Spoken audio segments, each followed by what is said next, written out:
Pero kung bago ka pa lang sa aking channel, paki-like, share, and click the subscribe button and the notification bell para lagi kayong updated sa mga parating ko pang uploads.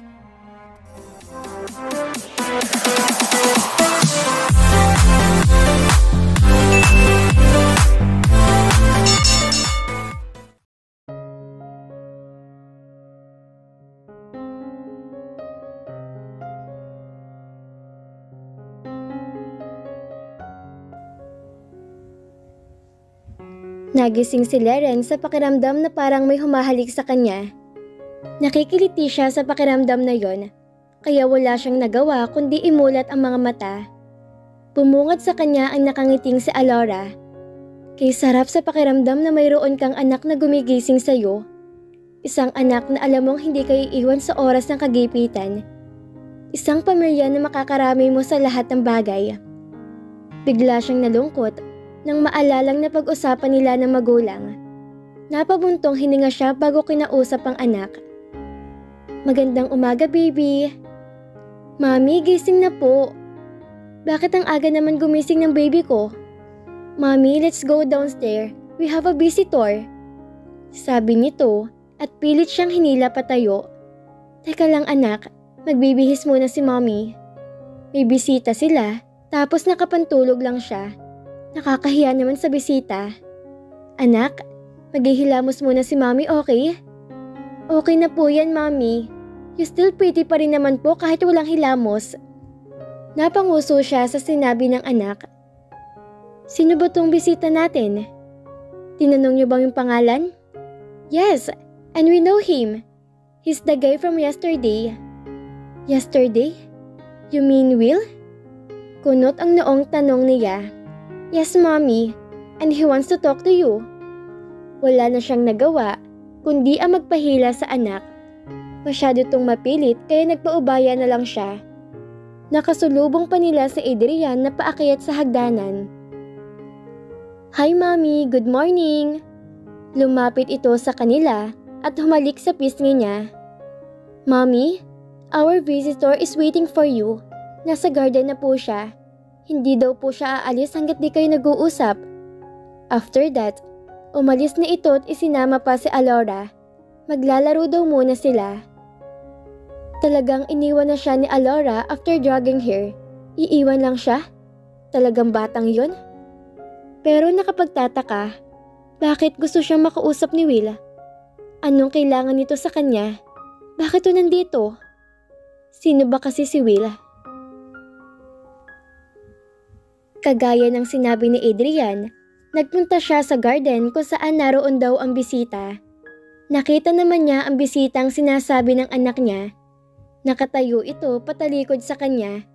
Ngunit kahit ganon, ay tila nakilala niya to. Hindi siya maaaring magkamali. Isa lang ang alam niyang may ganong tindig. Anong ginagawa nito dito? Ibig bang sabihin siya si Will na tinutukoy ng mga anak niya? Magsasalita na sana siya nang humarap sa kanya ang lalaki at doon na kumpirmang hinala niya. Kaagad na kumuyom ang kamao niya. Matagal silang nagkatitigan bago nagsalita si Gavin. Leren? Anito nang nakangiti. I miss you. Mapakla siyang tumawa. Huwag na tayo maglokohan dito. Ano ba talagang ginagawa mo dito? Well, tumawag ang dalawang bata sa akin. Gusto daw nila akong ipakilala sa'yo. What? Pero sa mukha nito, mukhang alam na nitong siyang ina ng kambal. But instead of that, I want to apologize of everything I did to you. Alam kong huli na ang lahat, pero gusto ko pa rin humingi ng tawad. Gustong matawa ni Leren sa narinig. Hindi siya makapaniwala. Ano bang nakain ng isang to at humihingi ng tawad? Sa pag-aakala niya, ginawa nito yon 5 years ago. Pero wala naman tong ginawa at hinayaan pa rin siyang umalis. Leren, nandito ako para makipag-ayos. Kumunot ang noo niya. Makipag-ayos? Sa pagkakatanda ko kasi matagal na tayong tapos. Hiwalay na tayo. You file an annulment, remember? So ano pa nga ayusin natin? Oo. Ngunit maaari tayo magsimula muli para sa ating mga anak. For their children? Nakikipag-ayos lang ba to dahil may anak sila? Yun bang ibig sabihin nito? Ayoko. Matigas at may diing aniya. Umalis ka na. Laren, hinawakan siya nito sa braso. Please listen. Mariing ipinikit ni Laren ang mga mata. Ayoko sabi. Tigilan mo ko. Nagpumigla siya sa hawak nito, pero dahil mahina siya, hindi siya makawala. Niyakap siya nito mula sa likuran saka bumulong. Laren, I'm serious. Gusto ko magsimula tayo ulit. Yung masayang pamilya kasama ng mga anak natin. Ayaw mo ba silang sumaya? Nangilid ang luha sa mga mata ni Laren. Gusto niya tong sagutin at sabihing umalis na to. Pero mas nangibabaw ang sakit sa dibdib niya. Kaya umiyak lang siya ng umiyak habang yakap nito. Forgive me, Laren. Promise, I won't hurt you again. Nagsisisi na ako. Patawarin mo ako.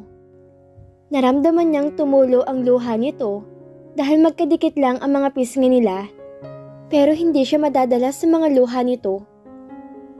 Napatawad na ako ng parents mo. Ikaw na lang yung hindi. Pero kahit gaano katagal ako maghintay, maghihintay ako. Mapatawad mo lamang ako. Kung ganun talagang napatawad na ng mga magulang niya si Laren, napapikit siya ng maisip na maaaring ito ang dahilan kung bakit sila umuwi ng Pilipinas. Kung alam lang niya, hindi siya uuwi. Ngunit sa kabila ng inis na nararamdaman niya ngayon, nangibabaw pa rin ang emosyon niya. Hindi niya mapigilan ang maluha. Aaminin man niya o hindi, ito pa rin ang mahal niya. Mahal na mahal pa rin niya ang dating asawa. Alam mong sinabi ko sa'yo noon na nagsisisi na ako. At kahit paulit-ulit kong sabihin sa'yo na nagsisisi na ako, gagawin ko pa rin. Gagawin ko lahat, mapatawad mo lang ako. Pilit niyang pinupunasan ang luhang naglalanda sa pisngi niya. Ngunit kahit anong gawin niya, ay kusa pa rin yung tumutulo. Bakit ba iniiyakan niya na naman ang lalaking to? Nag-iwas siya ng tingin para hindi nito makita na umiiyak siya. Ngunit dahil nakayakap to sa kanya, mabilis nito yung nakita.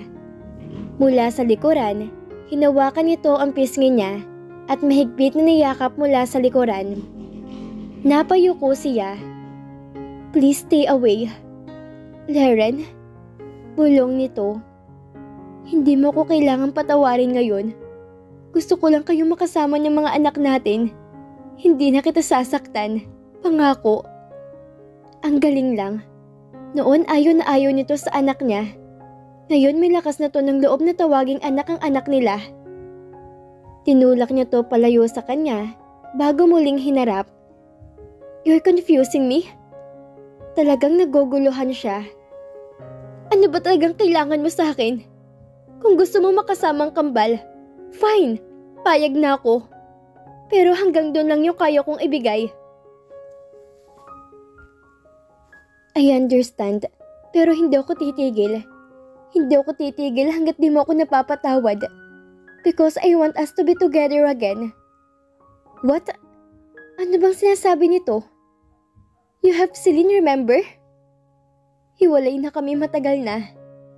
Mabilis nitong paliwanag. Nagulat siya sa kaalamang yon. Nagsasabi ba to ng totoo? O niloloko na naman siya nito? Ang hirap paniwalaan ang sinasabi nito.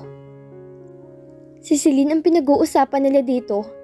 Ang babaeng kulang na lang ipatayuan nito ng rebulto sa sobrang pagmamahal ni Gavin sa babaeng yon. Tumango-tango siya. Kung ganun, lumalapit ka lang sa akin dahil wala na kayo ni Celine. Wala ka na bang ibang mahanap bukod sa akin? Ano? Hindi. Siyempre hindi. Okay, pagsuko niya. If you say so. Pero hindi pa rin ako naniniwala sa'yo. Hindi kita kayang patawarin. I understand, but I can wait. Handa ko maghintay. Even if takes forever, napatawad mo lang ako. Gusto kong patunayan sa'yo na nagbago na talaga ako. Nagsasabi ka ba ng totoo? Yes. Seryosong sabi nito. Hindi mo naman siguro balak kunin ng mga anak ko. Gusto niyang malaman dahil ngayon pa lang natatakot na siyang mawalay sa mga anak niya. No, just like what I've said, gusto ko magkaayos tayo. Gusto kong mabuo ang pamilya natin. Gusto kong gumising sa umaga na kayong nakikita. Umiling siya. Hindi pa rin naniniwala. No, wag mo nga akong pinaglololoko. Alam ko namang ayaw mo sa akin. Pati nga ano ko hindi mo matanggap, diba? Kasi gago ka. Yung sa airport, hindi ako naniniwala doon. Sa lahat ng sinabi mo, wala akong pinaniwalaan doon. Dahil sinungaling ka. Wag mo akong pinapaikot dahil alam kong gusto mo lang kunin yung mga anak ko. Hindi ko sila kukunin sa'yo. At kung kukunin ko man sila, sisiguraduhin kong kasama ka. Gusto kong ayusin ang pamilya natin. Please, maniwala ka naman sa akin. Hindi daw kukunin? Gago? Alam niyang may iba pa tong plano. Umalis ka na. Tumalikod siya at aalis na sana nang pigilan siya nito sa braso. Please don't leave me. Niyakap na naman siya nito mula sa likuran. I love you. Natigilan at nanlaki ang mga mata niya sa huling sinabi nito. Bigla siyang napaharap kay Gavin. Ngunit isang pagkakamali na humarap siya dito. Naglapat ang mga labi nila at tila kinapos siya ng hininga na maramdaman ang malambot nitong labi na nakalapat sa labi niya. Pinangiliran siya ng luha dahil sa tindi ng sakit na nararamdaman niya. Parang bumabalik siya sa dati na mahina at walang magawa kundi ang umiyak. I love you. Bulong nito na maghiwalay ang mga labi nila. Mahal kita, Leren. Totoo yun. Walang halong biro. Mahal talaga kita. Alam kong hindi ka panibaniwala, pero totoo. Alam kong napakagago ko dahil na-realize ko lang na mahal kita kung kailan wala ka na. I'm so sorry. Please give me a second chance. Patutunayan ko sa'yong nagbago na ako. Mahal na mahal kita. Hindi na ako yung dating nakilala mo. Kaya na kitang panindigan. And this time, hindi na kita sasaktan. Just please, give me one more chance. Hinawakan siya nito sa pisngi at wala siyang nagawa upang pigilan ito. Masyado siyang nadadala sa mga sinasabi nito. Please believe me. Hindi ko na uulitin ang ginawa kong pagtataboy sa inyo ng mga anak natin noon. Mahal kita, Leren. Bakit ngayon lang? Bakit kung kailan tanggap na niyang wala na siyang aasahan dito? Tuluyan na siyang napaiyak. Hindi niya mapigilan ang sarili. Naiinis siya dahil kahit anong gawin niya, mahal pa rin niya to. Bakit ngayon lang ha? Pinagbabayo niya ang dibdib nito habang ito'y nakahawak pa rin sa kanyang pisngi. Kung mahal mo ko, bakit ngayon lang? Napakawala mo talagang kwenta. Nang maubos ang lakas, tumigil na siya sa ginawa. Niyakap na lang niya ito at hinayaang umiyak sa dibdib nito. Wala kang kwenta. Bulong niya. Alam ko at nagsisisi ako. Hindi na siya sumagot. Umiyak na lang siya ng umiyak sa dibdib nito. Mommy? Agad siyang kumala sa yakap ni Gavin na marinig niya ang boses ng isa sa kambal. Mga anak, why are you crying, Mommy? Lumapit ito sa kanila, saka muling nagtanong. Ma'am, why are you crying? Ulit nito. Why are you crying, Mommy? Inaaway ka po ba ni Tito Will? Tanong naman ni Alora. Pinaiyak ka po ba niya? No, baby. Lumayo siya kay Gavin at nilapitan ang dalawang anak. Anak, ano kasi? Paano ba niya sasabihin? Nahihirapan siya. Dapat na ba niyang sabihin sa dalawa na itong kanilang ama? Nagtatalo ang puso't isip niya. Pero mukhang ito ng tamang pagkakataon na hinihintay niya. Kailangan na niyang sabihin ang totoo. Nahihirapan na rin siyang itago sa sariling buong katotohanan. Mga anak, huminga siya ng malalim. Hindi ba nangako si Mami sa inyo na ipapakilala ko kayo sa daddy nyo? Aniya na kinagulat ng mga anak niya. Gusto nyo yun, di ba? Tumango ang dalawa. Opo. Kahit hirap na hirap, pinilit niyang sarili magsalita at ipagpatuloy ang nasimulan. Mga anak, tiningnan niya si Gavin saka dahan-dahang itinuro. Siya. Turo niya kay Gavin. Siya ang daddy niyo. Nakapikit na sabi niya. Siya si Willard Gavin de la Vega, ang daddy niyo. Nang imulat niya ang mga mata, nakita niya ang pagbabago sa mukha ng kambal. Ngunit hindi yun tulad ng inaasahan niya. Wala siyang makitang saya sa mukha ng kambal. Bakit?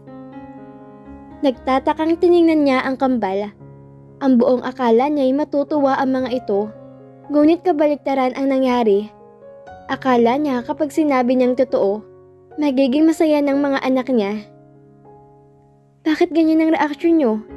Di ba gusto niyo siyang makilala? Ito na nandito na siya.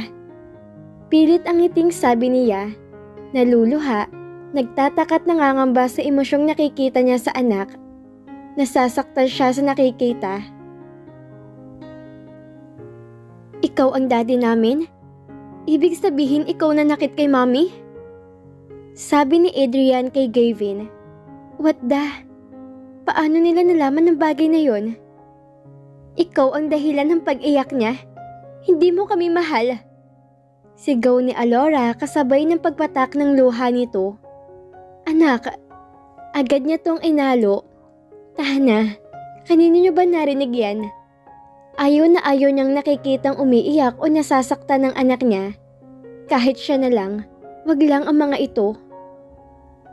I heard you talking to Lolo and Lola. Paliwanag ni Alora. He hurt you, Mommy. Umiiyak na sabi ni Aurora.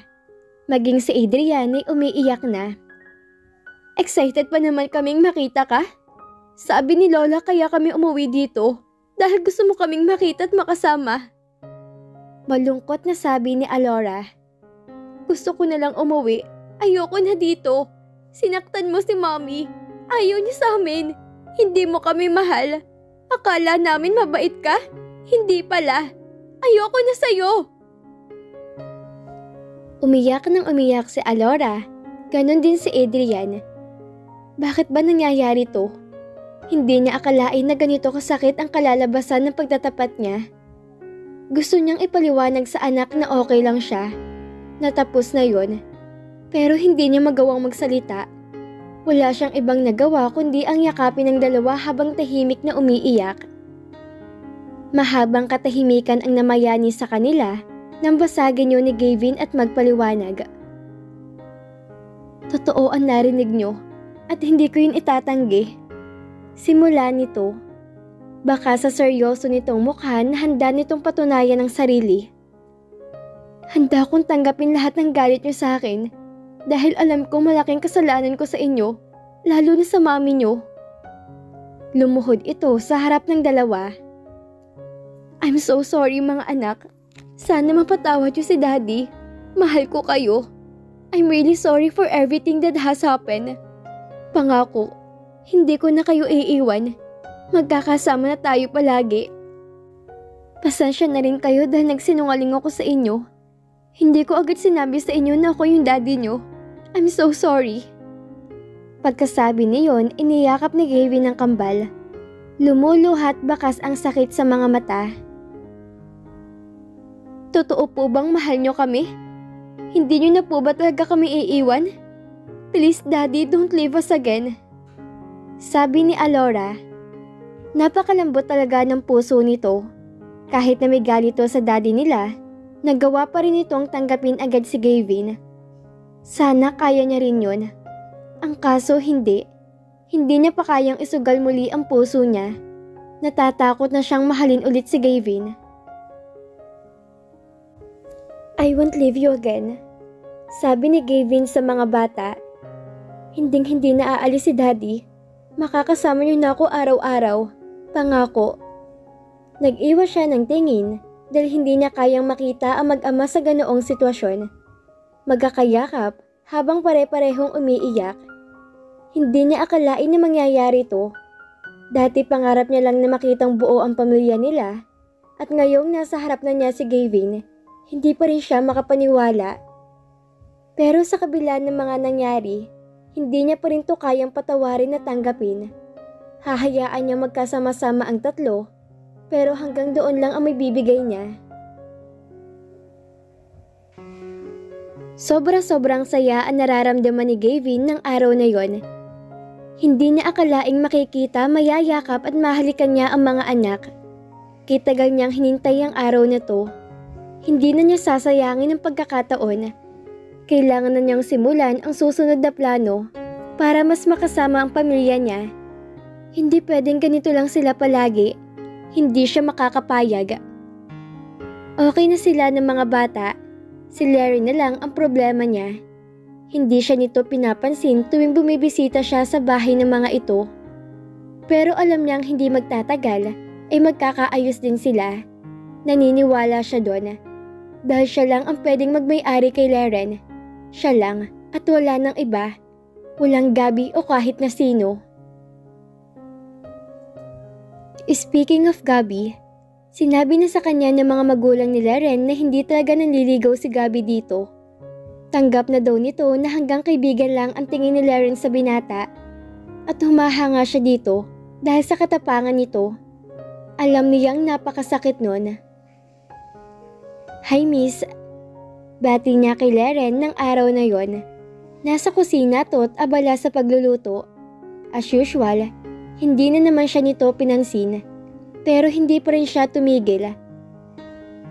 Laren, asawa mo ko. Hindi mo ko pwedeng takasan dahil asawa kita. Kaya kahit umiwas ka ng umiwas, hindi kita titigilan hanggang sa pansinin mo ko. Nilingon siya nito at binigyan ng masamang tingin. Pakiulit nga ng sinabi mo. Pinandilatan siya nito ng mga mata. Napangisi siya.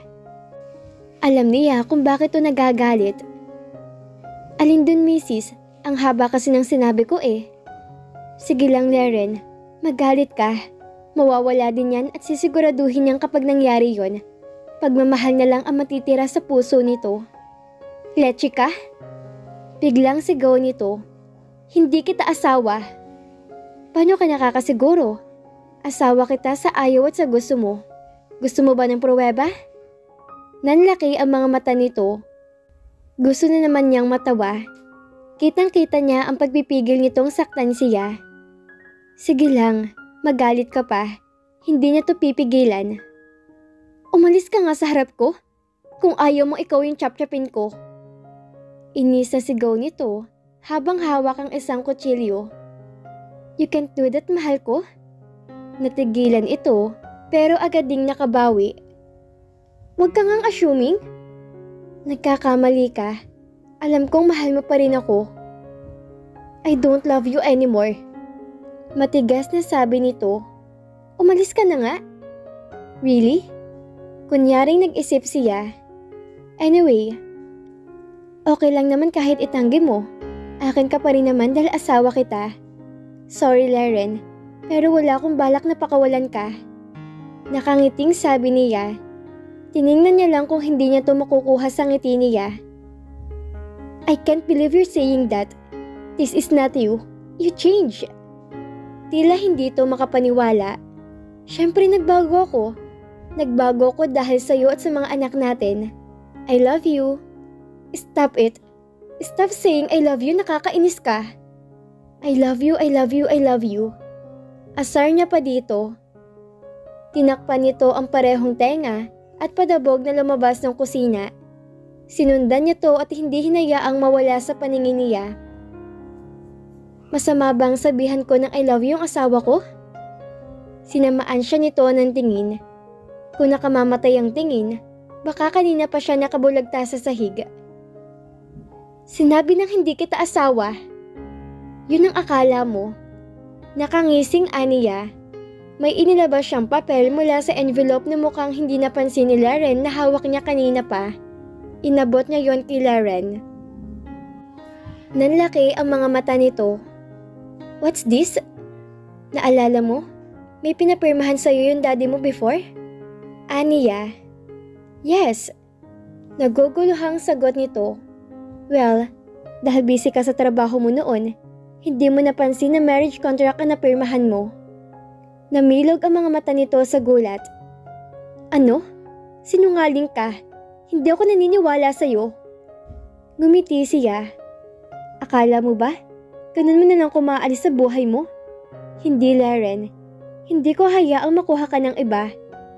Kasi akin ka naman talaga from the very beginning. Siyempre, hahayaan ba naman kitang mawala sa akin ng ganun lang? Oo, hinayaan kitang umalis noon. Pero hindi ibig sabihin nun sumusuko na ako. Binigyan lang kita ng space. Siniguro ko lang na kahit magkalayo tayo, akin ka pa rin. Umiling ito. No, hiwalay na tayo. Matagal na tayong tapos. Magkasama lang tayo ngayon dahil sa mga anak natin. Hindi tayo naghiwalay, Laren. Mas lalo tong nagulat at hindi makapaniwalang tiningnan siya. Naalala mo nung pinapirma kita ng annulment? Hindi ko yun pinirmahan. Binasura kong annulment natin dahil hindi ko kaya makipaghiwalay sa'yo. At yung pinapirmahan ko sa yung marriage contract, ginawa ko yun to make sure na akin ka pa rin talaga. Kevin? Naiusal nito. Walang masabi kaya nagpatuloy siya sa pagsasalita. Lahat ng activities mo alam ko. I was there all the time. Kahit sa malayo lang kita nakikita. Masaya na ako. Pabalik-balik ako sa Amerika na makita lang kayo ng mga bata. Kapag wala naman ako doon, ang investigator ko nagbibigay sa akin ng impormasyon tungkol sa inyo. Tumulo ang luha nito na agad yun namang pinunasan. Stop crying. I won't force you to forgive me. But remember that I've always loved you. I'm willing to wait. Nakapaghintay na ako ng 5 taon. Kaya ko ulit maghintay ng ilan pang taon para sa'yo. Kevin. Napangiti siya. It's okay. I'm still waiting. Niyakap niya to at pinatahan. I'm just here, waiting for you. Nakahinga na maluwag si Kevin nang hindi umalma si Laren nang yakapin niya to. Nabawasan na ang tinik na nakadagan sa dibdib niya. Finally. Mommy! Daddy! Sigaw ng kambal. Mabilis na pinahid ni Laren ang luha sa pisngi nito. Sa kanila sabay na sinalubong ang kambal. What is it, babies? Tanong ni Laren sa anak. Need anything? Lumabas naman po tayo. Sige na po, Mami. Pinagdaop ni Adrian ang mga kamay habang nakanguso. Mami, please. Oo nga po, Mami. Banding naman po tayo. Lagi na lang si Dading kasama namin. Sa narinig, hindi maiwasang matuwa ni Gavin dahil gusto niya din ang sinabi ng anak niya. Matagal-tagal na rin simula na magkaayos sila ng mga anak. Pero kahit minsan hindi pa nila nakasama si Laren. Sorry babies pero busy si Mommy. At saka may lakad kami ni Tito Ninong niyo mamaya. Sa ibang araw na lang, okay? Paliwanag nito sa anak. Saka walang pasabing iniwan sila. Napatingin siya kay Laren na nagmamadaling umalis. Pagkatapos itong makuha ang bag, ay mabilis tong lumabas ng bahay. Pabuntong hiningang hinarap niya ang kambal. Sorry babies ha, mukhang hindi na natin makakasama si Mommy. Ngumuso si Alora. Magbati na kasi kayo, Daddy. Napangiti siya sa sinabi nito. Don't worry babies, I'm working on it. Gusto na rin niyang magkaayos sila ni Laren, pero mukhang may hirapan talaga siyang makuhang loob nito. Lalo pa ngayon na madalas nitong kasama si Gabi. Hindi siya makasingit sa oras nito.